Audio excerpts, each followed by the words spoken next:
All right. We back in this bad boy, man. It's the Copper Color King. And we back with some more Breaking the Black Barrier. This is the second live stream. I appreciate all of those who've been waiting.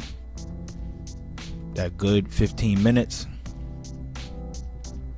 I promise you, I am not here to waste your time. I promise you I'm not.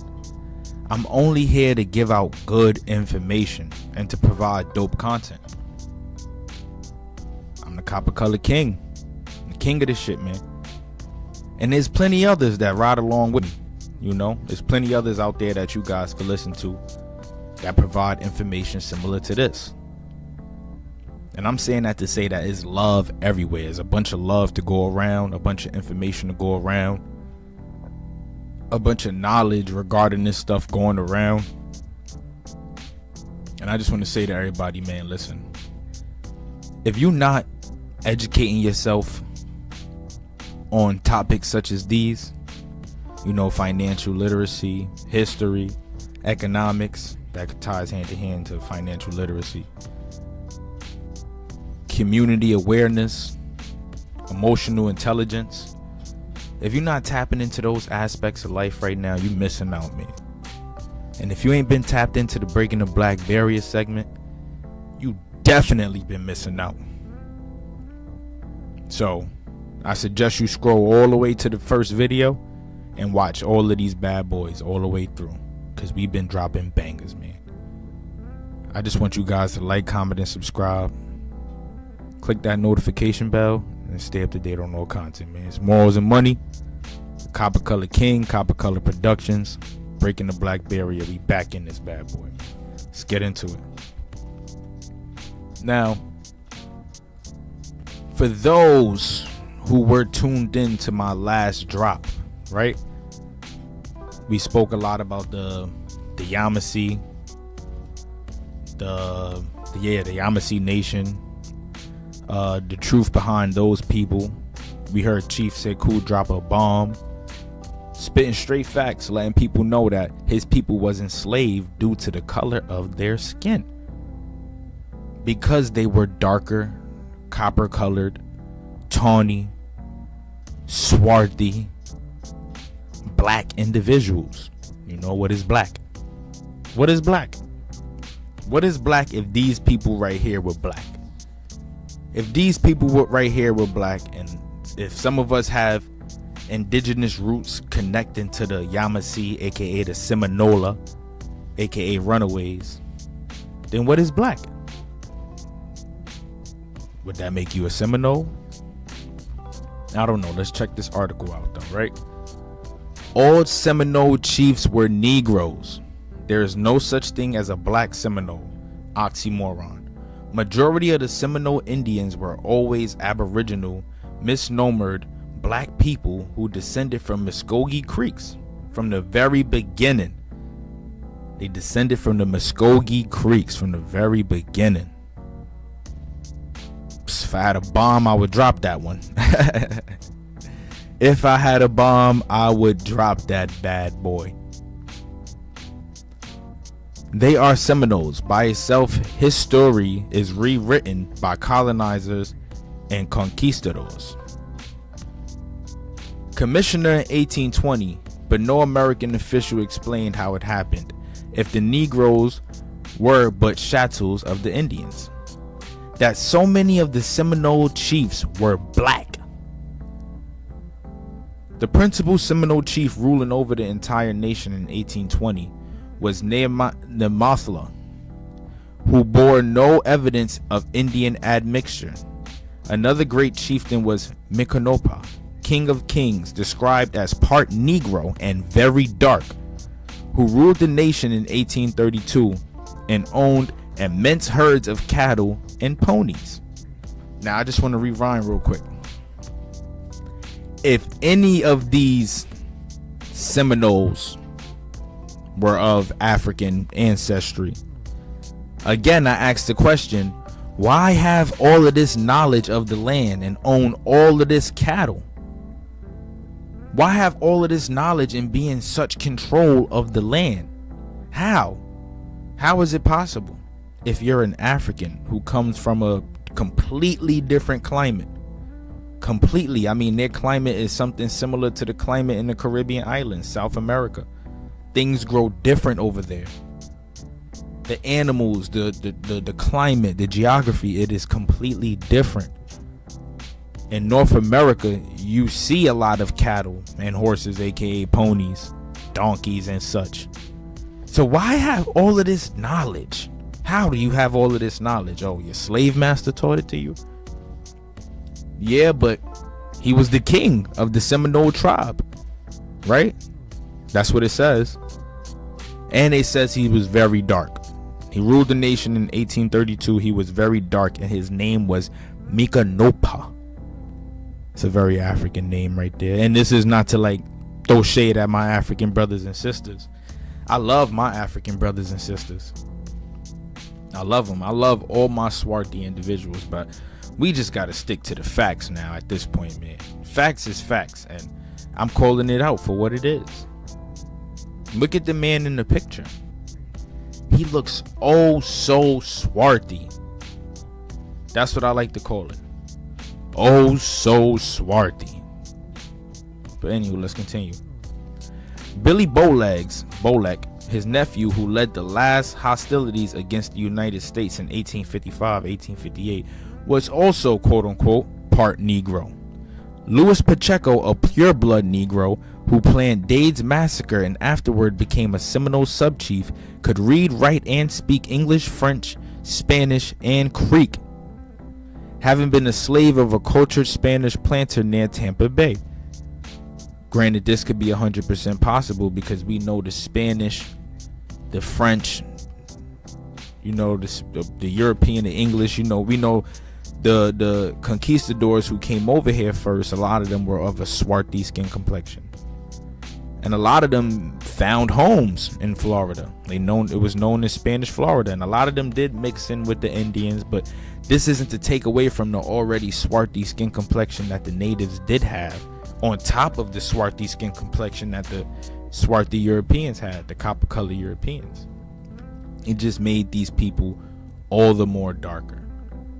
We've seen the facts. Hernando de Soto already said it. He already said it. These people were dark, like the people of Ethiopia. These people were copper colored, tawny. You know what I mean? Let's get back into it though. The more important, if not the best known of the Seminole chiefs, was a pure-blood Negro named Abraham, who, because of his intelligence and knowledge of English, negotiated nearly all of the treaties with the United States commissioners. Of him, General Jessup said, "A good soldier and interpreted leader, he is a chief and most cunning and intelligent Negro we have." Constantly referring to these natives as part Negro, when in reality, anybody of a copper-colored, darker skin complexion would be considered a Negro. But for those who don't know, the term Negro back then isn't the term Negro that we know today. First off, we got to understand that the natives spoke an entirely different language than these people. So a Negro to them is a what? What is a Negro? I don't know what a Negro is. I just know that I'm this color and I can sit out in the sun for a long period of time without being burnt or hurt. The Europeans brought that term Negro over here. Negro. The Spanish brought that term over here, the Negro. I mean, that wasn't an indigenous term. Lord knows what term they use to refer to themselves as with their skin complexion. I'm still trying to learn and figure that out. I just know the basics right now, the basics to the Choctaw language. But this is one hell of a thing, man. Like when I look at stuff like this, I instantly start to think like, damn, if these folks was dark, and I'm thinking like of all the tribes of the Americas, even though we know all of them weren't dark, how many copper colored people actually roamed this earth that we don't know about? Not this earth, this continent, this country, North America, the United States of America. How many copper colored people roamed this country? That's the question that I continue to ask myself. Because finding this stuff out now, it's crazy. I mean, just to throw it out there for you guys, in my own personal family, we kind of lost our copper colored tone at some point. Even though you can tell that my great grand was still a copper colored woman, a swarthy individual, because of her features, her thick lips and her thick nose, stuff like that. But because of the slave masters and the Europeans and what they did to my tribe of people, the copper colored it faded away a little bit. But we had to bring that back. We had to bring that back, because black don't crack, and once it's there, once it's up, it's stuck. Once it's up, it is stuck. That skin tone is hard to get rid of. That skin tone, that complexion. You see the Indian in the picture. I just wanted to show this to you guys to touch bases more on that whole episode that I dropped regarding the Yamasee and how their name got changed to Seminole, and we heard words from Chief Sekou. He was of a swarthy, darker than me, copper colored tone, skin complexion. But we not Indians, right? We just trying to stick close to the white man and use the white man's lie, when in reality the white man's lie is a lie that we've been told our entire lives. You come from Africa off a slave ship. Yeah? Well, I can't find nobody in my ancestry with an African name or African ties, or coming from anywhere that's of the African land. I can't find it. And I'm still doing the research, because I got family in the Bahamas, coming from the Bahamas. And some of them people could have came from Africa. Or they could have just been the indigenous Arawak Taino people that was inhabitants of that land, who were of a dark skin complexion, Still doing that research, so I can't even speak too much on that part. But I know for the majority of it, I got a lot of swarthy Europeans and a lot of indigenous folks. Amen. Love that Indian blood, man. But I want to go back to this conversation that we was having. The black slave owners of the South. Okay, why do I want to go back to this one? Well, because I just found it funny, right? A lot of people wouldn't even believe it. They wouldn't even begin to understand, like, oh snap, I did not know that in the South there was black slave owners. There was a lot of black slave owners. Listen, the list goes on. And some of these black slave owners did some very, very, very treacherous, terrible things to their slaves, to the people that they owned. Those people being some of these copper colored tone indigenous folks, Choctaw tribe, the Yamasee tribe, a lot of the southeastern tribes that I know of. I got an article that I'm gonna also bring to you guys in the next one. It's a pretty long article that talks about the Indian slavery in South Carolina and in Louisiana. Majority South Carolina though. Like I said, people don't know, but South Carolina and Louisiana both, the slave trade was ran and dominated by people who were of a blacker skin complexion. And I know that's going to ruffle some feathers. That's going to hurt a lot of people's feelings, because it's like, oh no, all the slave masters is white. I hate the white man. The white man did it to me. It's all a white man. Nah, buddy. People who look like you screwed you over. People who look like you came into this country, rounded up some of your ancestors, put them in a cage or locked them up, put shackles on them, hung them from trees, lynched them, had them working 24 hours a day, no food, no sleep, no water, straight up. And these are the faces of this man, right? This one is Antonio. This is the one we spoke about, Antonio. As you can see in this picture right here, a black man whipping a black man. That's crazy for that depiction to actually exist. And a lot of us, I ain't even gonna deny it. I got black slave owners in my family too. I am not gonna deny it. That's where my French blood comes from. Black slave owners that own natives and aboriginals of the land, you know, and eventually made a family out of it. That's another thing a lot of people don't know. Yeah, a lot of these folks were black slave owners, but a lot of them also had their family registered as slaves so they wouldn't be taken away and really been turned into slaves. You know, they had them registered as slaves, as people working the fields and stuff like that, so the family wouldn't be separated.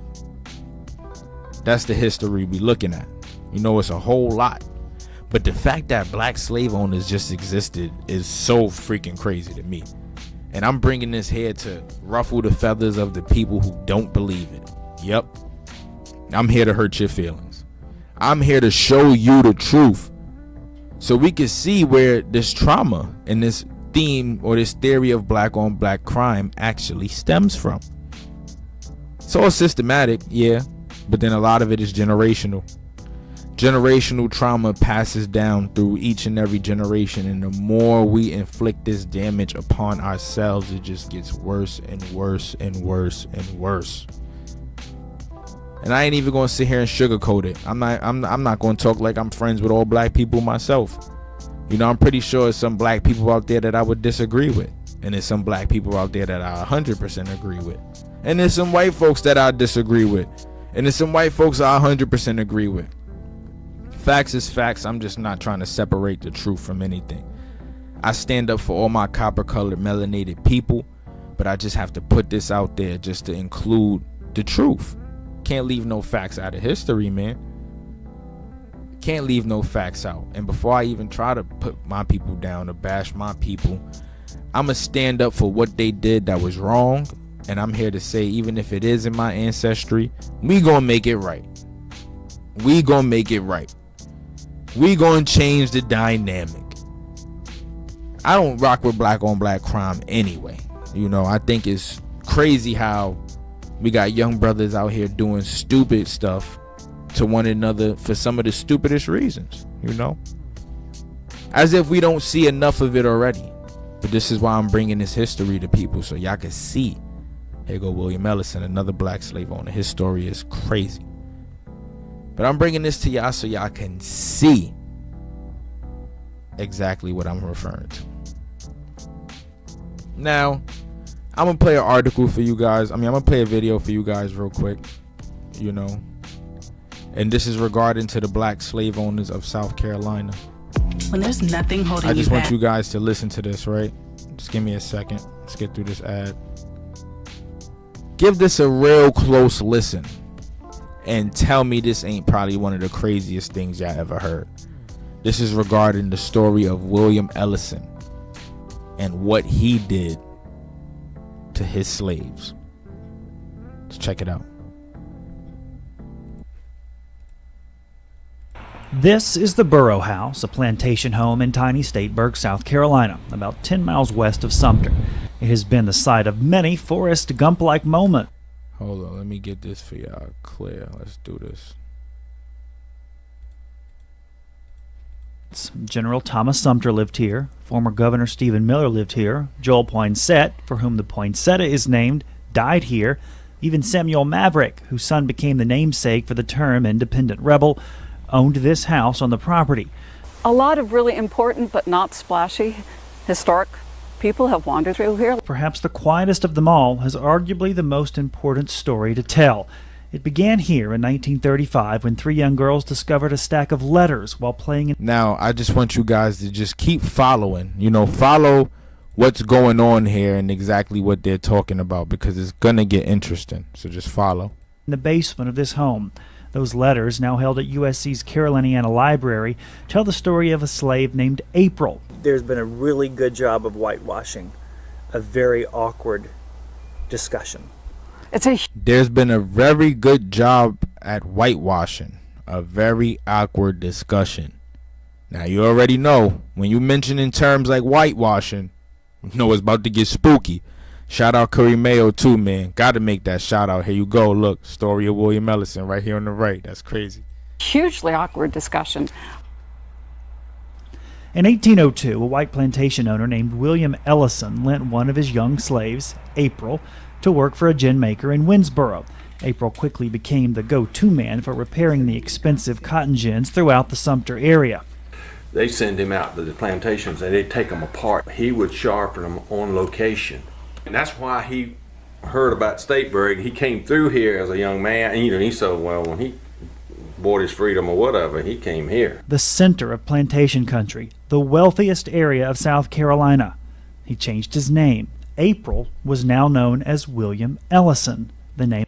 So this mother fluffer, right? Hold on. I just want to go back to this real quick, right? This mother fluffer, I'm going to show y'all who William Ellison is, right? I'm going to stop the picture on him. I'm going to stop the slideshow on him. Now, this is Antonio, right? This mother fluffer, William Ellison, right here.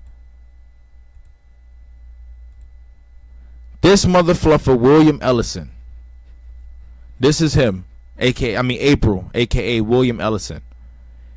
This guy, I want to say this niffer, like I know the word I'm looking for, really went and changed his name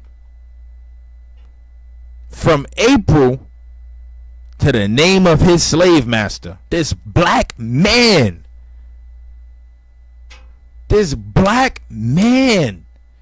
Yo, peep game. I used to work for this dude named Zach, right? I ain't gonna say where he was the boss of or throw his information out there because I don't want nobody to go and bash him or whatever. He was a racist, quote unquote, ethnocentrist. That's what I call it, an ethnocentrist. If y'all know the definition, the meaning of the word ethnocentrism, drop a comment below. He was an ethnocentrist. That's like me changing my name to Zach after what he tried to put me through. That is crazy, bro.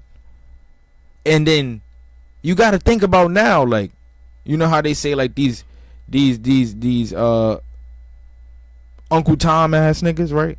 These Uncle Tom ass niggas, these honky ass niggas. I hate to use that term right now, but that's the definition of that. That right there. To see what all the people that look like you, what they're being put through or what they're going through, and you go and do something like that. That's crazy. Let's get back into it though. Name of his former white owner. His gin business prospered. He bought this home, hundreds of acres of land, and eventually 68 slaves to work that land. Granger McCoy now lives in the Ellison home and says he often finds old cotton gin blades. What do the Ellisons say when they come? They looking for the home place. All descendants of what many of us thought an impossible oxymoron, a black slave owner. I had a black ophthalmologist come through here, Ellison, and we sat on this couch right here. And his great-great-granddaddy owned 68 slaves, and here I am, white, over here. He said he had a black ophthalmologist come through. He spoke with him, and the black ophthalmologist, his great-great-great-great-granddaddy owned 68 slaves, referring to William Ellison, April.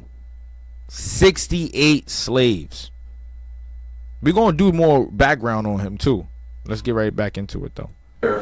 And my great-great-granddaddy didn't own any slaves, and it was like crazy. Somebody blew a dog whistle in a kennel. Everybody just... Yo, that's the craziest shish y'all might hear today. That's the craziest ish y'all might hear today. The black man's grandparents had 68 slaves, but this white man, right, this Caucasian man, family had no slaves. Could his family had been of indentured servants? Possibly. But take a look at that. Take a look at that. That's crazy. Let's get back into it. Turning the head, not knowing how to handle all this. History tumbles you. And what little we can learn definitely about does. Ellison as a slave owner isn't pretty. The book Black Masters chronicles Ellison's life in the antebellum South. Listen, y'all, I got mad books that I gotta get, right? So if you guys want to help the Breaking the Black Barrier movement. And if you guys want to help us get in tune and really get this information out there, feel free to donate. The donation cash app is in the description below, and you guys will see where your donations is going towards. You don't have to, but it will greatly be appreciated, because the quicker we could get all of this, the faster we could get this content out. And I know there's people out there that don't feel like reading. I'll do the reading for you, promise you. And this ain't to say, oh, you lazy or anything, but it be like that. And this is a part of us sticking together. We do the readings, and you guys just listen and check it out. Donate, donate, donate. And you don't got to. We still love y'all, but it's definitely going to help. Suggests that his slaves were the worst fed and clothed of any in Stateburg. It's it crazy. also suggests that Ellison was a slave breeder, selling off infant girls. Oh, nah. Bomb drop right there, because what somebody literally that just asked me, right, in the YouTube community, the copper color community, to do a video on slave studs. I got one coming for y'all, right? That's another video. I got one coming for y'all. That's gonna be a membership video too. That might be a membership video, because it's a lot of information in that one. But allegedly, April treated his slaves terribly and was breeding slaves. This black man doing crazy shit like that. That's nuts. Practice even some white owners found cruel. Whatever the case, Ellison certainly had a good relationship with other white aristocracy.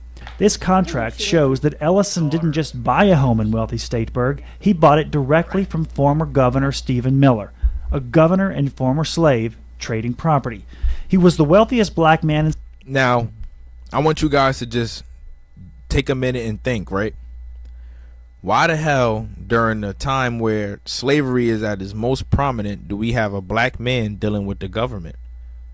He wasn't the only black man dealing with the government at that time. It's a lot of black men that was dealing with the government at that time, including Abraham Lincoln. Did y'all know that? In South Carolina, the fourth wealthiest in the South, wealthier than more than 90% of whites.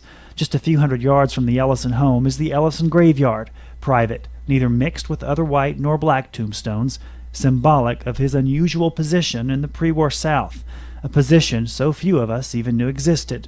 Whatever happened during Reconstruction, and then up through the Jim Crow era, anything and everything that had to deal with the relationships between the blacks and the whites just went underground. And may have remained so, if not for a stack of letters found under his... Y'all heard that? Anything after the Reconstruction of the American South, or America, and up until the Jim Crow laws, everything related to black people working with white people was whitewashed and erased. Why is that? Well, some may speculate and think it's to hide our history from us, right?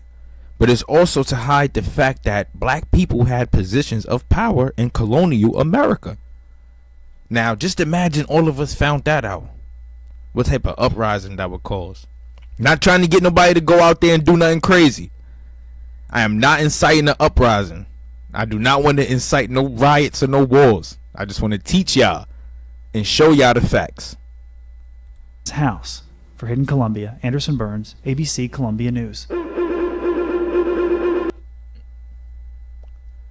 The first slave owner in America was not only a black man.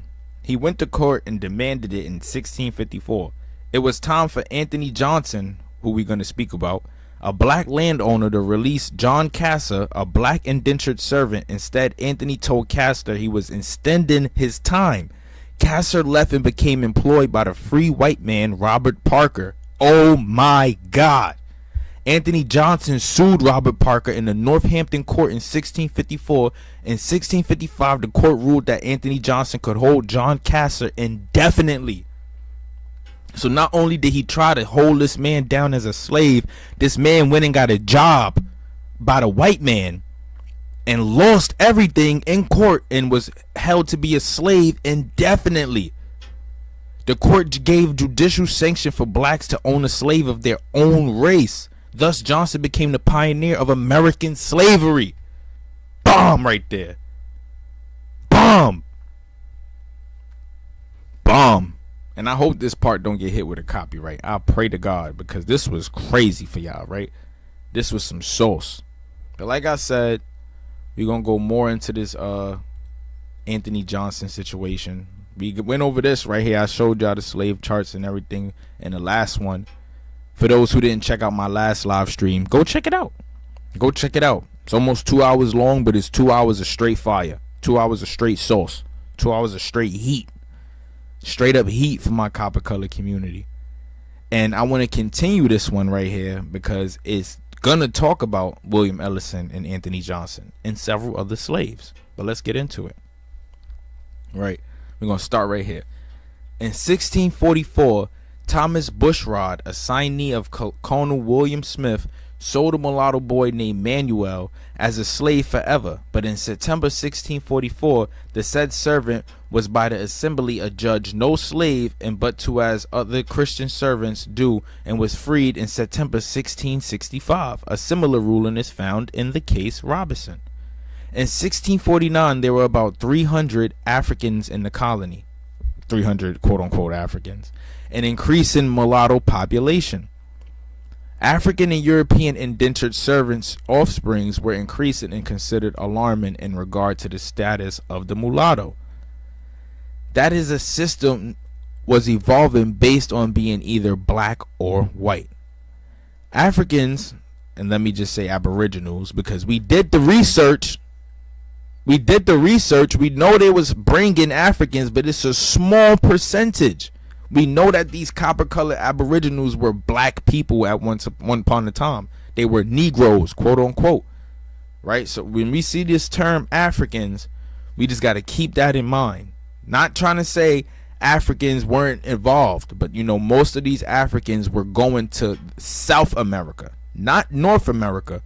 They have boats coming from Europe straight to North America, and the slaves going from South America were being shipped off to North America in exchange for the aboriginals who lived here on the North American continent. So we have aboriginals from the South being sent up here in exchange for aboriginals from the North, because they have a small sufficient supply of African slaves coming from the West African coast. Let's continue. Who entered Jamestown between 1620 and 1650 could expect to be freed after serving their indentured time and given 50 to 250 acres of land, hogs, cows, and seeds, and at the right to import both white and black indentured servants. For a brief period in American history between 1630 and 1670, a number of Africans had become freemen and owned indentured white servants. The Act of 1670 forbidden free Negroes to own Christian servants, but conceded the right to own servants of their own race. By 1670, it was becoming customary to hold African servants as slaves for life, and by 1681, what was customary became law. And now we know from the other research too that this included Indians, majority Indians, especially after all of these wars. Moving forward to Anthony Johnson. Black slave owners have not been studied as part of American history, rather as a datum to American history, and yet slavery as a perpetual institution is legalized based on a case brought before the House of Burgess by an African who had been indentured in Jamestown, Virginia, 1621, and was known as Antonio the Negro. What kind of African name is Antonio? Like I said in the last one. According to the earliest records, he later angelicized his name to Anthony. Anthony Johnson was believed to be the first black to set foot on Virginia soil. He was the first black indentured servant, the first free black, and the first to establish the first black community. First black landowner, first black slave owner, and the first person based on his court case to establish slavery legally in North America. One could argue that he was the founder of slavery in Virginia. A black man, founder of slavery in Virginia. Don DeMarco. Anthony Johnson arrived in Jamestown 1621. In 1623, Anthony and Isabella married. they gonna say that this woman Isabella is to believe in as an African too. But again, what kind of name Isabella? Isabella, right? When we do the research on these names and where these names come from, they all have a European background. So in order for these people to be Africans, right, that means the European colonizers had to colonize them first in Africa, then bring them over here. But Africa didn't even get 100% colonized until the 1800s. Until the 1800s. That's when their country got colonized. We got colonized first. 100%. 100%. Right? The next year, they were proud parents of William. William is believed to be the first African American born in British America. During his first years in North America, he escaped death in the Indian attack. By the way, the term African American didn't exist back then. He escaped death in the Indian attack on Jamestown. During the following year, Africans and people of color, who are these people of color and Africans, all copper colored people, darker skinned people, were a small minority in the Virginia colony. The census of 1625 reported only 23 Africans living in the colony out of a total of 1,275 white people and indigenous Africans. What? Alright, that whole sentence is bullshit because the census wasn't introduced until 1790. By 1649, the total black population was only 300 out of a total of 18,500 whites. In 1635, Johnson's master, Nathaniel Littleton, finally released him. As the custom, he was received a 250-acre plantation in 1651 under the head right system, by which the colonial government encouraged the population growth by awarding 50 acres of land for every new servant a settler brought to Virginia. He became the master of both black and white servants.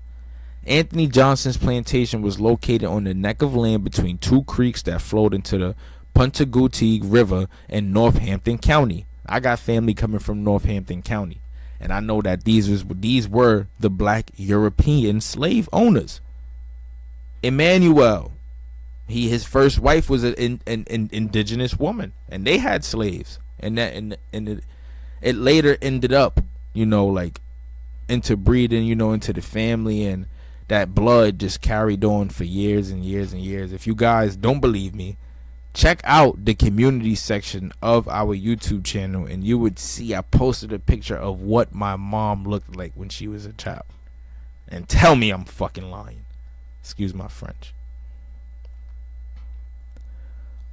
Johnson brought 11 servants to the colony and received 550 acres, and Richard brought 2 and received 100 acres. In 1654, Anthony Johnson went to court and sued his white neighbor for keeping his black servant, John Casser. We just read that. Right? Now we see, it's a whole story about this guy, and it continues with multiple different people, and we're going to talk about them. This case establishes perpetual servitude. Oh, we read that too. All right, skipping that. Marie Therese Metoyer.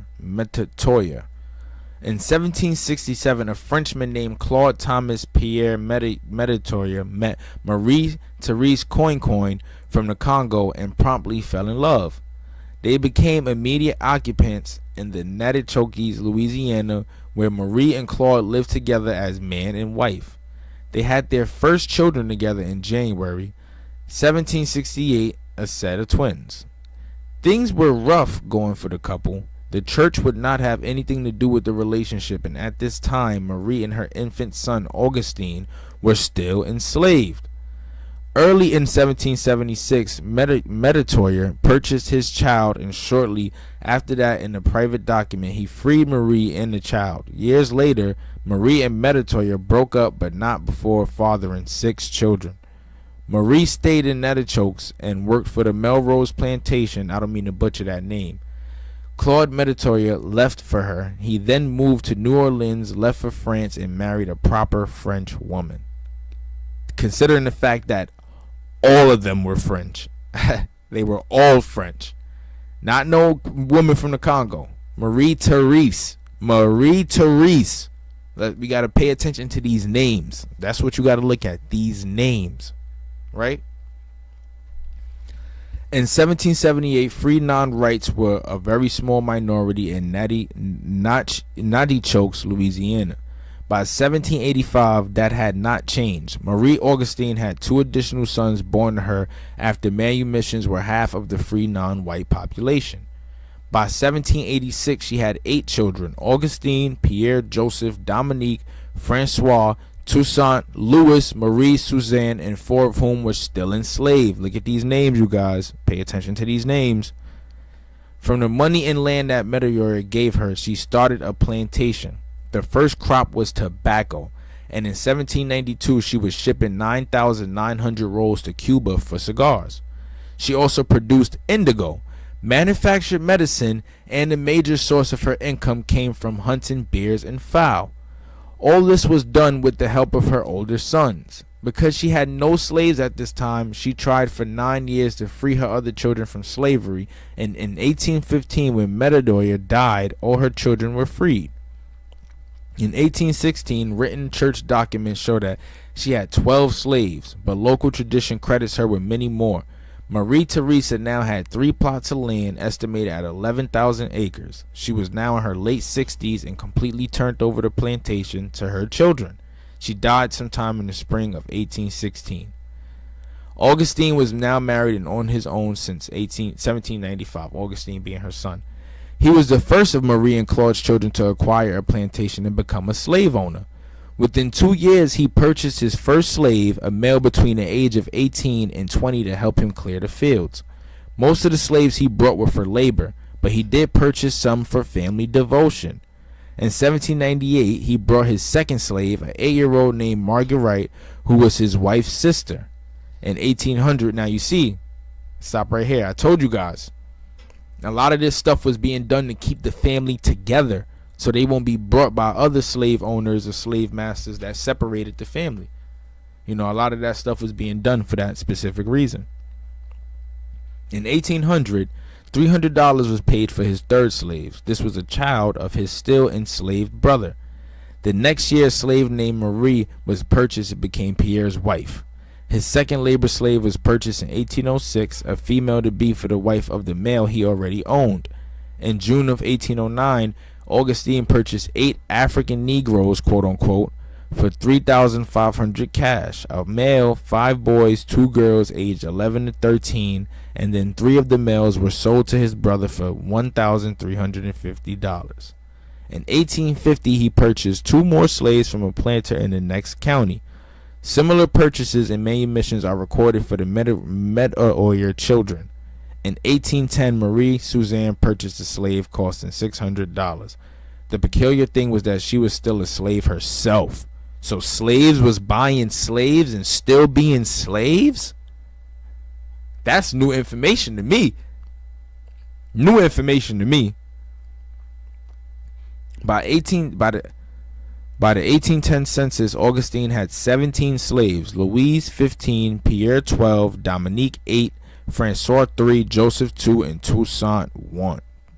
So this entire family just continued the process of buying slaves, you know, buying and purchasing slaves to also to make families within their family already, you know, buying slaves to be wives to the family and to keep the family going. I'm guessing in this peculiar case, they're trying to keep the wealth in the family and still have slaves conducting some type of labor at the end of the day.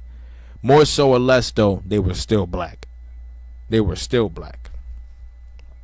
The Metoyer surname owned an average of 2.3 slaves per person, and the whites in the county only owned an average, right? Listen to this. An average of 0.9 slaves per person. No other family group came close to matching the holdings of the Metoyer name. Right? They owned more slaves than the white people in their county. That is crazy. The affluent period was between 1830 and 1840 for the Metoyer family. Pierre, right? Give me 1 second, you guys. Pierre, one of the less prosperous brothers, died in 1834, leaving a plantation of 677 acres after giving his 7 children land for their marriages. Augustine divided the land between 6 children and kept 2 plantations for himself, which contained 2,134 acres. Early in the 1850s, the Metoyer family had improved their land by 5,607 acres and had a total of 436 slaves. In the treatment of the Metoyer family, slaves, there are some contradictory statements. When it comes to the treatment of slaves, black owners were in a bind, and if they were nice to their slaves, they were considered by the whites to be overly tolerant. On the other hand, if they treated their slaves harshly, the blacks would say they were abusive of their people. I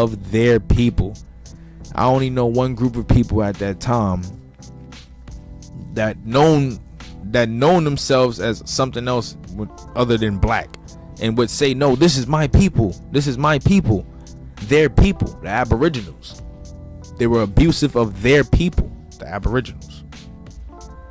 Legend has it that one of the original Metoyer brothers was a hard taskmaster, but not to his own slaves. He would try out the slaves and make them do the worst work on his plantation, things that he didn't want his own slaves doing. After the work was done, he would return the slave and claim poor working habits. Oh, this dude was doing them greasy. So he was taking slaves that he was claiming that he was gonna buy or own, had them do the work, and then returned them like, nah, they not too good, they bad. The same tradition holds for one of the sisters also. There are also many written advertisements about runaway slaves that the Metoyer family put in the local newspaper. They occasionally hired a slave catcher to retrieve a slave. There is no real proof that the Metoyer family was any different from other slave owners, black or white. Not all of the black slave owners worked and owned plantations. There were many black masters who were artisans and used slaves as workers. One of the more prominent of these owners was William Ellison, aka April. All right. Take a sip of water for that one. On June 20th, 1820, April Ellison appeared in the Sumter District Courthouse in Summerville, South Carolina to change his slave name, as we heard. Since he was a free man, he wanted his name changed to his former master's William. I keep seeing that and I know like my name is William. And I'm like, nah, son is a coon. No, it ain't got nothing to do with me. I know that for sure, but son is a coon, and that's crazy. After his emancipation, William moved to Statesburg, South Carolina, and became an apprentice for Mr. William McCright. After 4 years of hard labor, William Ellison was ready to start his own business as a gin maker. The first few years he primarily repaired gins, but each year his customers and reputation grew. Between June 8, 1816 and January 1817, William, then April, purchased and freed his wife Matilda and his daughter Eliza Ann and brought them to Statesburg.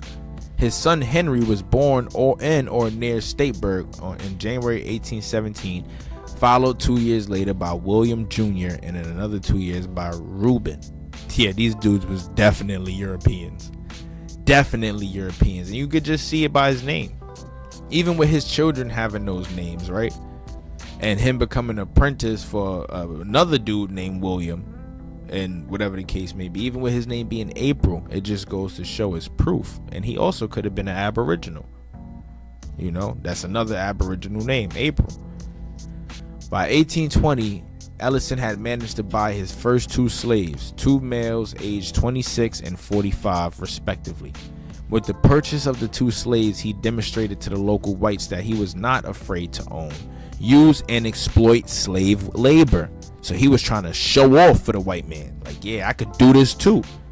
I'm just as good as y'all at this. I'm better than y'all at this. The whole time you just really setting the tone for this generational trauma that is engulfing our young black and brown population today. Curse you, April.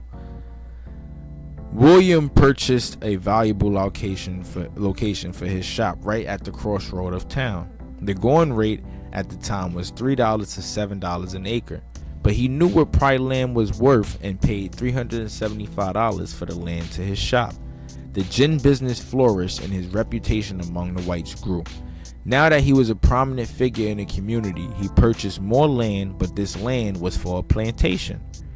To William Ellison, slaves were a source of labor. This ideology helps to explain why there were a ratio of male to female of 4-to-1 in the 1860s. The male slaves were a direct source of income. The females were future benefits. Why? Because of these freaking slave studs, the breeding of slaves. Assuming that the woman produced children at the ratio of 1 boy to 1 girl, the best explanation for a shortage of girls is that they were sold as slaves. The average price for a slave girl was $400, and selling 20 girls would add an additional $8,000 cash, which could contribute to the land and slave purchases. This silent tradition around Stateburg was not questioned, but his reputation as a harsh master was talked about. His slaves were said to be the district's worst fed and clothed. Ellison and his family lived frugally. He was even more tight-fisted about providing food, clothes, and housing for his slaves. His harsh treatment may have come from the fact that his slaves were very bitter because the men and women had seen their daughters sold away into slavery. It's not even bitter. I would be angry too. I would really want to get back. That's why you can't enslave black people today.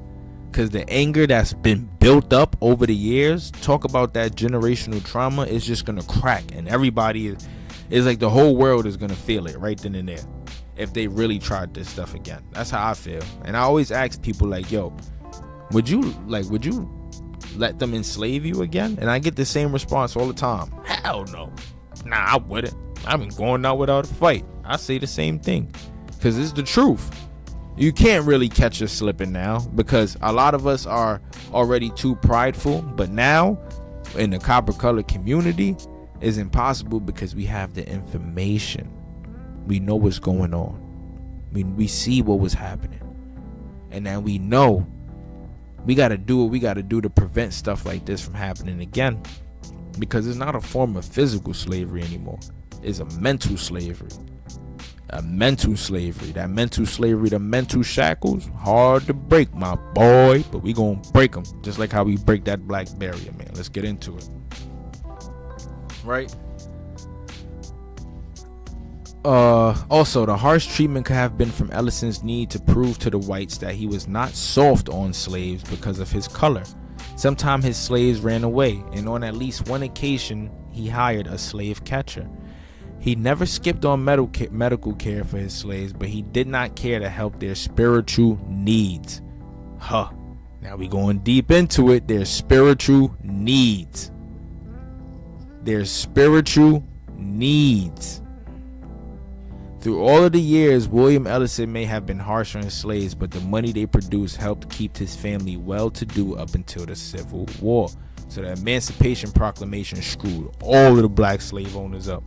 Once they said, all right, all the slaves is free, all the black slave owners lost all their wealth, and they just sat in a pool with the same broke black people that was trying to figure it out all over again. Their wealth disappeared, and that's where you have the development of this black versus white. All the white people obtain the wealth, they buy up all the land that the old slave masters used to have. Majority of the black people move up north. Now the South is primarily white. But nowadays, you see most people moving back down south and stuff like that. So it was like we buying it back again. It's like it's happening all over again, except for the slavery part. But yeah, anyway. In 1829, he purchased 2 more slaves between the ages 12 and 24. Early in 1830, Ellison started using his sons as gin makers, but there was still more work than the men could handle. At the end of the decade, Ellison now owned 36 slaves, 30 were male, 6 female, who mostly worked the fields and produced children. The census at this time had Ellison with 14 slaves. As his ownership of slaves grew, so did his land, buying over 350 acres in that 10-year span. By his 50th birthday in 1840, William had reached a plateau that few whites, let alone blacks, had ever reached. So this dude was elevating over all of the white slave owners. Literally. Him and Antonio, most popular, prominent black slave owners of the South. In the early 1840s, his sons and daughters married mulattoes from Charlestown and came to live on the Ellison plantation. His sons became slave owners with the help of their father. The slaves were from the Ellison family and were passed down to the next generation. These slaves were not income producing slaves, but rather house servants, house Negroes. By 1860, Ellison increased his slave population from 36 in 1850 to 63, an increase of 75%. That year in the census, he reported his total worth was just over $61,000, which was very low for the property and personal slaves that he owned. The man who started out life as a slave achieved financial success. His wealth was 90% greater than his white neighbors in the Sumter district in the entire state. Only 5% owned as much real estate as Ellison. His wealth was 15 times greater than that of the state average for whites, and Ellison owned more than 99% of the South's slave holders. He never achieved a monopoly in Statesburg, but was the highest producing slave owner in the country. Without slaves, Ellison could never gotten past the income of a tradesman. With the slaves, he accomplished the security of no other. So this man, William Ellison, they got a lot on him. They got a lot on him. And he set the tone, just like Antonio Johnson. He set the tone for the black slave owners in the South. Look right here, white skin, black mass. The majority of the colored masters were mulattoes, and their slaves were overwhelmingly black skin. There was strong division between the two classes based on color, class status, and the culture of whiteness. There was a color and cultural clash between the two groups. The mulatto community in Charleston separated themselves from the dark-skinned people, and they banned dark-skinned people from their social clubs and seldom married unmixed blacks, aka the development of these 5 civilized tribe things, right? Where we have these mulattoes quote unquote running the show. Not realizing, understanding that a lot of these people was brown and dark skin. They created exclusionary societies such as the Brown Fellowship Society. Membership was based on brown skin, meaning the sons and daughters of slave masters. They formed schools and benevolent groups to provide mutual aid and operated a burial ground and society. Among its members was John W. Gordon, William T. Oliver, Edward P. and Lafayette F. Wall, Richard DeReef, and Robert Houston. Richard Edward DeReef was one of the richest black men in Charleston. He had a wharf at the end of Chapel Street and was in the wood business and owned slaves and rental properties, most of which were located on the east side of Charleston, South Carolina. You guys, you got family from Charleston, then do your ancestry, check it out, see what you find. Probably get close to this, who knows. Richard DeReef would never have been accepted into Charleston's elite mulatto society, but he claimed to be an Indian and had money. For the most part of the mulatto slave owner aligned themselves with the white ruling class and helped to preserve the system of slavery. Right? Now, if you guys want to hear more about this white skin, black mass topic right here, we could talk more about it. We could have a whole episode on it. You guys could request a membership video. We could get into it, but I really want to just talk about the black slave masters. Richard Holloway Sr. Richard Holloway Sr., a free person of color, bought a slave named Charles Benford in order that the slave might enjoy his freedom. Okay, so this guy was a good guy. Yet at the same time, he owned other slaves who were not treated so kindly.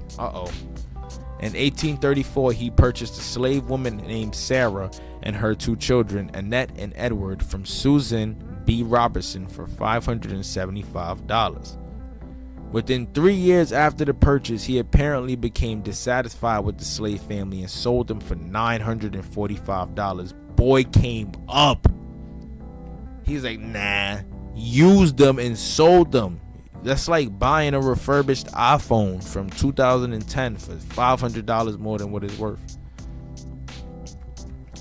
Even though Richard Holloway Sr. allowed a trusted servant to enjoy his freedom, he still was a slave owner for profit.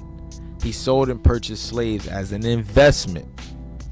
In 1851, Elizabeth Collins Holloway, a woman of color, placed her servant Celia in the city jail after her slave had run away. In 1852, Holloway's servant Peggy was confined in the workhouse for disciplinary reasons. In the Palmetto rice areas, there were only 7 large rice planters of African descent, quote unquote, of copper color skin complexion, and they were primarily related to white kin. One example of this is the Pendarvis family, which was one of the largest slave-owning colored families to plant rice in the state during the 1730s. The mulatto children of Joseph Pendarvis, a white planter of Carleton County, and his African mistress Parthena, again, these names, man, definitely an Aboriginal woman, definitely.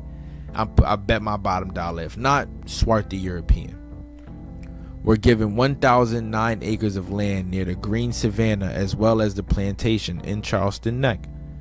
Joseph Pendarvis gave to his children James, Brand, William, John, Thomas, Mary, and Elizabeth land, money, and slaves. They became one of the wealthiest and most prominent slave-holding families in South Carolina.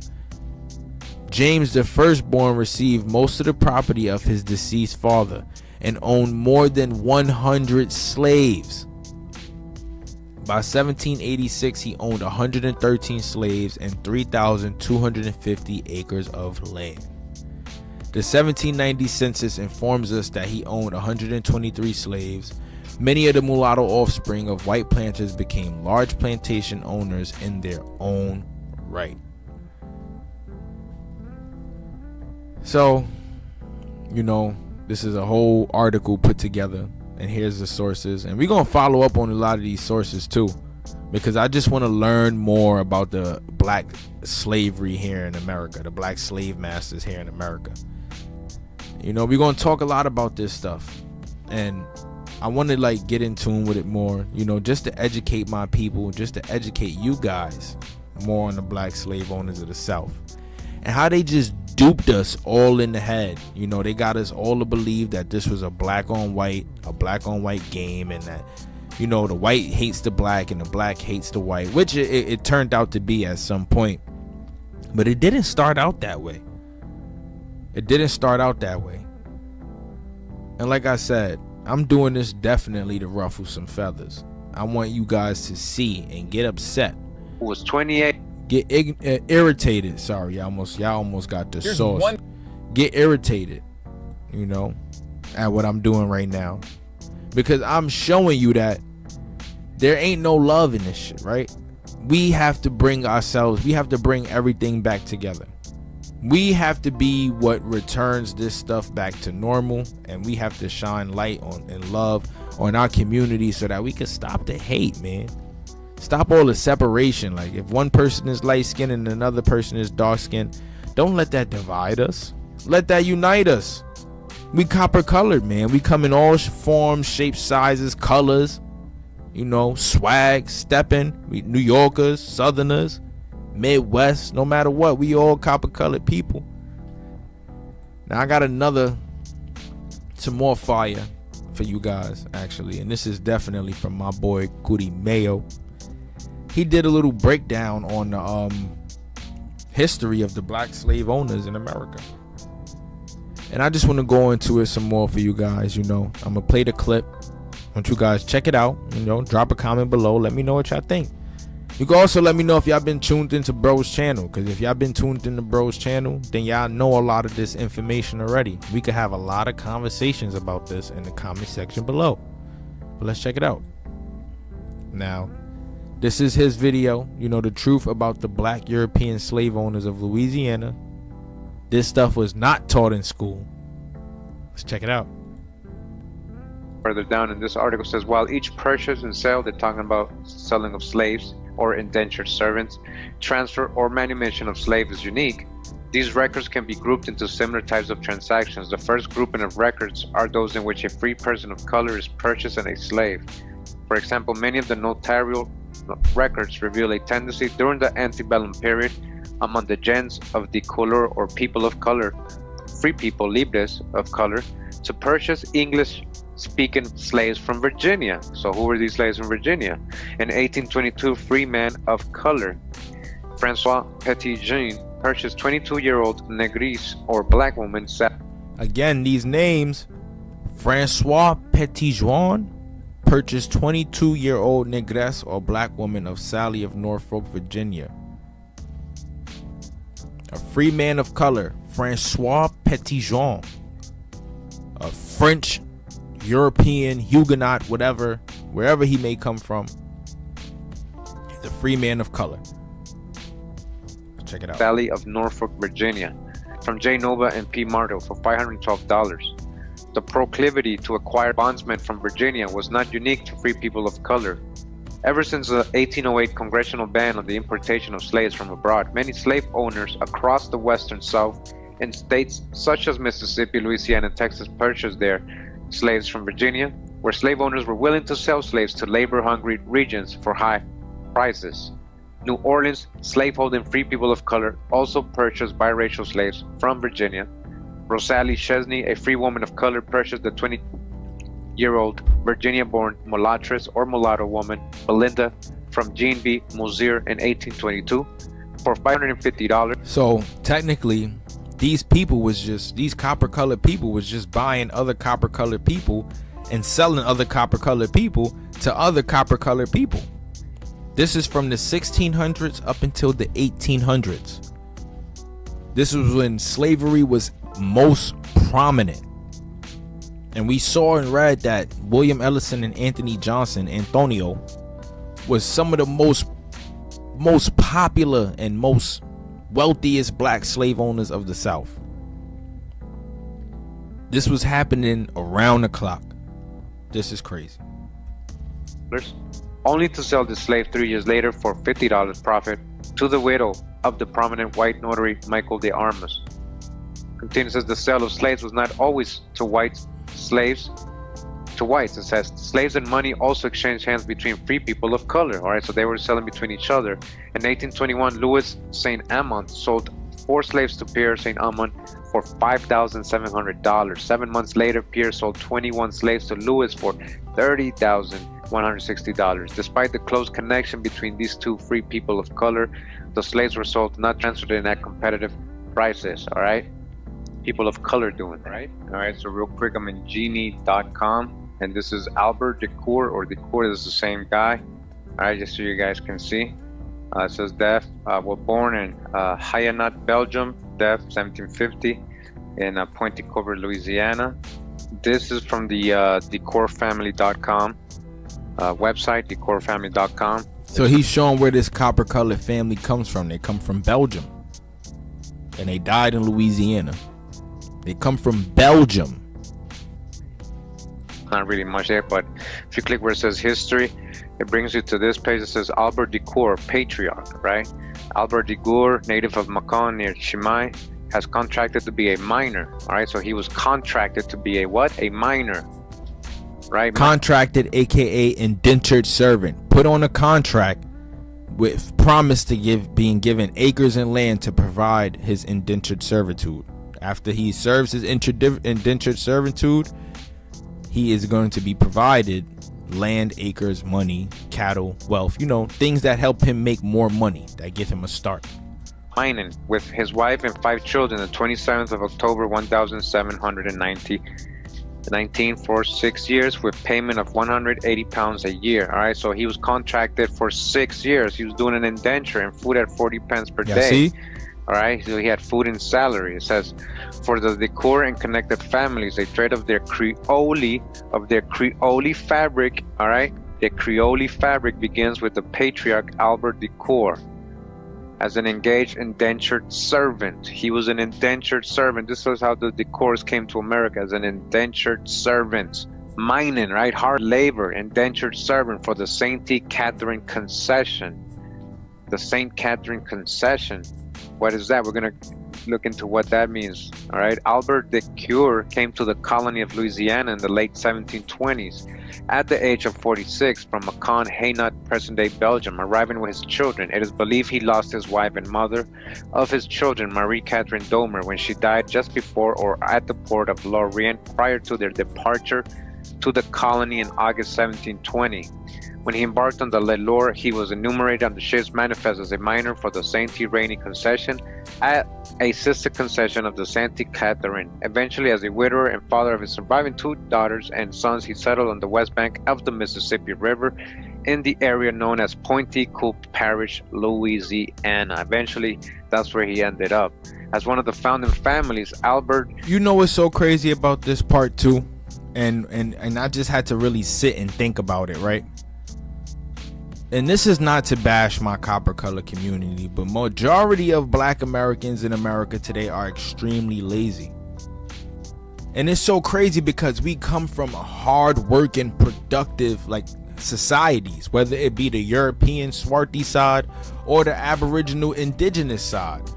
These people were hard-working hunter and gatherers, miners, planters, freaking builders, whatever you could name, whatever you call it. And then you fast forward to today and you see like what has become of our people. But again, this is all an effect of the generational trauma, cause and effect. Send the people over here, right? Have them do their indentured servitude. You know, we have our rights and everything. We are the most prominent slave owners, quote unquote. We are the aboriginals, whatever the case may be. Fast forward, Civil War happens, Emancipation Proclamation, all the black people lose their slaves. We are now being forced into some of the poorest conditions. We got people like Marcus Garvey telling us to go back to Africa, go to Liberia. You know, we import the poorest conditions. We just had everything stripped away from us. Our language, our way of life, our spirituality, everything. We don't know nothing. We are left with nothing. Move us into the big cities, you know, flood us with all of this toxicity, all this bad food and all of this manufacturing, even though this is what helped a lot of families. But it took away our need and ability to strive for ourselves and to be one with nature and one with the land and have knowledge of the land. We specialized in that stuff. And this is why I say this is probably why the history was erased and, you know, rewritten. Because once you let us know that this is what we came from, what type of people do you then create? What type of mindsets do you have lurking in the darkness now? Let's continue. Became a planter and co-founder and godparent of the St. Francis of Assisi Church. His grandchildren, Jean-Francois Decour, was the first Franco-Creole child baptized in Pointe Coupe. What does that mean? Jean-Francois Decour was Albert's first known Creole grandchild, born and baptized in the colony of Louisiana. Only known, they're saying, right? They're trying to throw in the little hijack here. By the end of the first Creole generation, Albert's descendants and their connected families were among the most significant in the colony. At the dawn of the territorial era, his grandchildren and their families resided in Pointe Coupe, Avoyelles, Opelousas, Atacapas, and the German coast. And these are some of the connected family names that include with the Decours and so on and so on. So you can see all the surnames. It's called Entwined Threads of Red and Black, The Hidden History of Indigenous Enslavement in Louisiana. Something else that we're going to get into. 1824 by Layla K. Blackbird, University of New Orleans. And this is a thesis submitted to the graduate faculty of the University of New Orleans in partial fulfillment of the requirements for the degree of Masters of Arts in History. So for all my people who have family members that come from Louisiana, this is something to think about. In addition to the Muskogean speaking peoples, the Choctaw tribes, the Creek Indians, Chickasaws, and all these different peoples who lived in that area, the people who were enslaving them were black. They were black. So that's more proof on the swarthiness. So if you copper colored and your family come from that area, here's the speculations. Red and black peoples, swarthy aboriginals and swarthy Europeans, swarthy Frenchmen, swarthy Belgians, swarthy Germans. That's the admixture. That's the phenotype for the people coming from this area. Let's get into it. So real quick, we're talking about free people of color owning slaves, right? And owning people that look racially just like them or have the same of the same complexion, right? Or what be classed as the same race.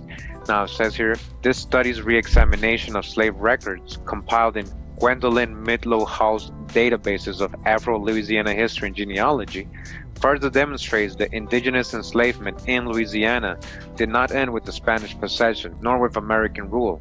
In fact, a small minority of full-blooded Indian slaves, again, full-blooded Indian slaves were present in the records all the way into the antebellum period, meaning a lot of these full-blooded Indian slaves could have been owned by these free people of color of the antebellum.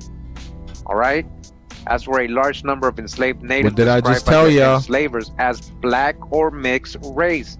A number of what? Indians. Described as what? Black. Indians being called black. What I Indians told y'all. being called black or mixed race out of 11,670 records. See, look, bro just dropped a bomb. He had to say it multiple times because what do you mean?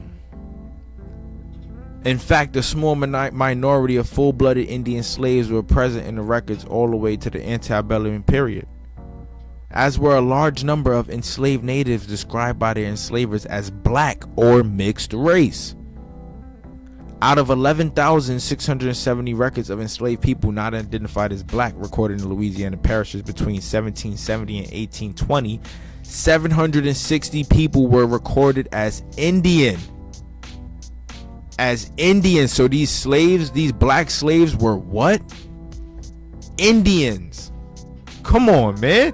To enslaved people not identified as black recorded in Louisiana parishes between 1770 and 1820. 760 people were recorded as Indian, and 1,155 people were recorded as various categories of mixed race Indians.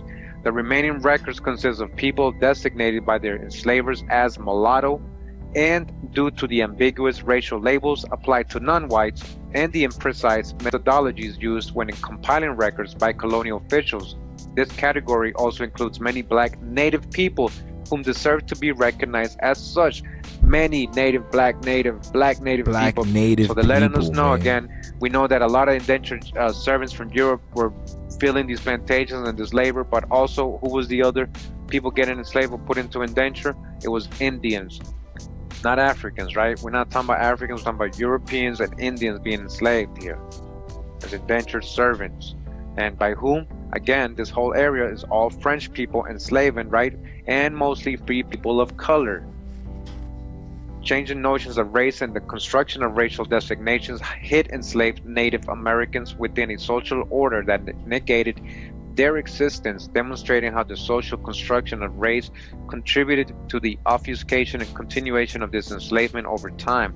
It was through anti-blackness and anti-indigeneity, and with the utilization of socially constructed racial designations such as Negro, mulatto, rouge, Greek, mulatto, Greek, Métis, Octoroon, Quadroon, and linguistic variations thereof, that Indianness was controlled and exploited, and that Native Americans and their mixed race black native descendants continued to be enslaved alongside the larger population of other people of color and other people of color in Louisiana. He's a clown because this is the truth. This is the truth. Go check the statistics out. It's not that many Africans. Subsequently, the enslavement of Native Americans or Aboriginals continued to occur long after slavery in its entirety, or the enslavement of black or native people specifically, had been outlawed in various areas of the Anglo-American colonies in the North, New Spain, or the post-compromise West. All right, so just wanted to show this map again so you guys can see for reference the territory that was, I guess, considered part of France in the United States. You see they had the whole Mississippi. And something that I want to point out too, right? looking at this map. Now, this is the Louisiana, considered to be the Louisiana Purchase. This is the amount of land they purchased. All of this being considered Louisiana. Everything here being considered Louisiana. And he's about to mention this, but this is something for people to really sit and think about. Napoleon invaded Egypt in the 1700s, and at the same time, the Louisiana Purchase happened in the 1700s. Now, why is that? We have so much archaeological evidence and mound sites, and just, I would say, proof that the Aboriginals here can be connected to the biblical Hebrews. So much proof. And some of these things I am going to show on this channel. Some of these things I would love to talk about on this channel. Like I said, he's about to mention it though, but just sit and think about it. Why would all of this happen at the same time? Of course, he blew off the nose. Napoleon blew off the nose on the Sphinx too. All of this happened at the same time. Let's continue checking it out. That whole ancient land they were calling, what? Is that the real Nile? So when France occupied United States in the 1700s, and supposedly they went to Egypt in the 1700s at the same time, well, they really were here during that same time, the real ancient Egypt. All right, but look at all this vast land they had, and this is the Louisiana Purchase. After that, it became part of another people, right? But you know, this is the vastness of how it was. This is says map of North America, colonial land, claims 1750. All right, so I'm going to read from this article or a book. It says Louisiana History, the Journal of the Louisiana Historical Association. I'm reading from volume 30, number 4, from autumn of 1989, pages 345 to 364, if you'd like to follow up on that. And the article is called Antebellum Free Persons of Color in Post-Bellum Louisiana, all right, by Lauren Schlesinger, University of North Carolina at Greensboro. All right, now it says here, it seems as if it were a dream. The arrival of the sheriff, the gathering of friends and neighbors, the high-pitched voice of the auctioneer, the shouts and greedy excitement of the bidders. But for Josephine Decour, it was not a dream, but a harsh reality. Only a decade before, she and her husband, Antoine Decour Jr., had been among the wealthiest free people of color. So what happened? So just a decade before, they were the wealthiest free people of color, right? This Now Antoine listen to what Decour he's about to Jr. go on and to say. Josephine Decour. In the South, right? Not just in Louisiana, but in the South. They had owned more than 1,000 acres of fertile land along the river in Pointe-Coupé Parish, raised sugarcane, right? Sugarcane, corn, and rice, and produced wool and molasses. Their total estate, including real property, machinery, livestock, and 112 slaves. Yes, people of color, the Decours. Who are these Decours who have so much wealth? And the 112 slaves had been worth in excess of 150,000. We're talking about, what is this, 1800s? That's a lot of money today. Again, remember, we don't know, out of these 112 slaves, we're supposed to assume these were all so-called African slaves, right? But that was a false story they told us. We know better now. Indentured servants and aboriginals, Amen. Native Americans, American Indians, aboriginals and indentured servants, both black and white indentured servants from Europe and white. So these people of color could, in this 112 states, could include people of color, both Europeans, aboriginals, and pale-skinned people as indentured servants, all right? So it says that after Antoine had died during the last year of the Civil War, Josephine had taken over as mistress of this once great plantation. But now, at dusk on the second day of spring in 1871, she listened as the final bids were recorded for her plantation house, stables, cabins, machinery, sugar house, and the remaining 840 acres of her plantation. In a single day, the accumulations of a lifetime had disappeared before the auctioneer's gavel. When the final tally was made, she received only $25,000 for her land and other holdings, an amount which failed even to cover the estate's outstanding debts. So, in a nutshell, after the Civil War and the Emancipation Proclamation, you know, things fell apart with the plantation because the slaves is free. They no longer have the means to continue making this a producing asset. You know, it's no longer a producing asset. And before you know it, is all forbidden. And there you have the white man sweeping in there to purchase all the land and purchase everything from the black slave owner. And that's where we start to see this racial divide and this big wealth gap. The Emancipation Proclamation. You know, I was a fool once when I thought that was basically a thing to free the slaves. You know, that's where we got our freedom. The slaves got their freedom, but that's when my copper-colored people lost their wealth. Slave or not, slave or slave master. That's when we all were put into that one little bubble. That one bubble. And in addition to that generational trauma. Now, there's one last thing I wanted to show you guys before we conclude this live, man. A lot of people don't believe it, but there was tons and tons and tons and tons and tons of black slave owners in the South, and they were of European descent. So I just want to show you guys a couple photos. You know, that just shows that there were some swarthy individuals coming out of Europe, right? Let's check it out. Now, this is from the book that I have. I have this book. You know, I'm only going to show you guys a couple pages, but if you want to get into it, man, that membership is going to be out there. The Royal Book of Crest of Great Britain and Ireland, Dominion of Canada, India, and Australasia, derived from the best authorities and family records. The European crest, the European coats of arms. There's some in my family. I can show you guys that, but I want to show you guys this primarily. So let's check it out. So what do we have here? Just a couple images of some of the European seals, coats of arms, and look, already, number 8. A swarthy European, a copper-colored man, copper-colored individual. All right, let's go to the next one. Here we go. Another swarthy, copper-colored dude, his bow and arrow. You know, coming out of Europe. This is all coming out of Europe, you guys. This is coming out of Europe. Another swarthy empress, definitely a female. You see the nose and lips on her, the hair, everything about it. Swarthy, copper colored, dark skinned. Just to show you guys more proof. Let's continue to go back. Here's some of the coats of arms, the seals. Now, we all know where this one comes from. I ain't gonna speak too much on it, but we all know where it comes from, what it looks like.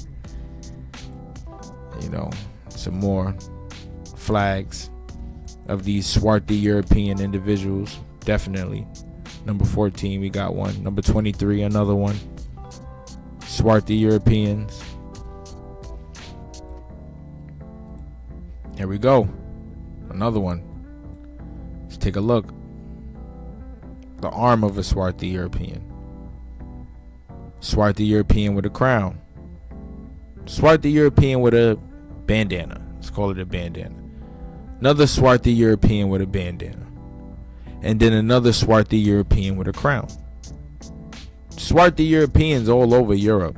There's swarthy Europeans all over this book, honestly. Another one. I just got these pictures here because they were the most important. Just to show that they're here. The swarthy Europeans are here. You feel me?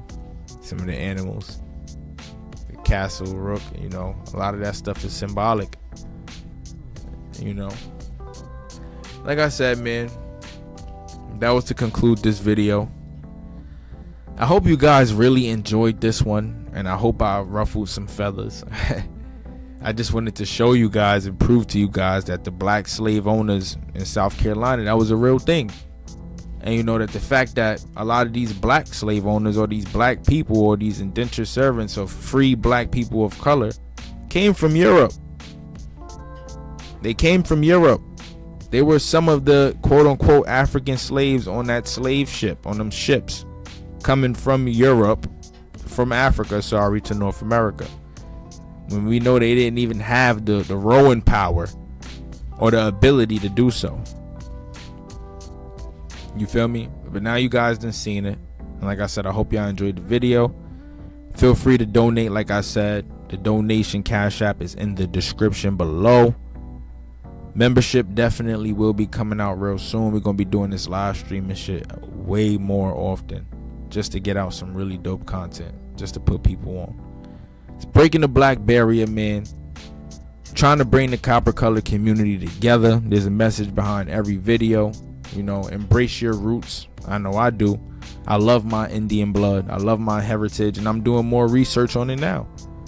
As a person with Aboriginal ancestry, I feel like it's my duty to touch bases with those roots. While everybody else out partying and clubbing and living with the seven deadly sins, I be in the crib connecting, learning, fasting, doing my thing. Like, comment, and subscribe, y'all. It's the Copper Color King, man. Make sure y'all follow me on Instagram at Copper Color King.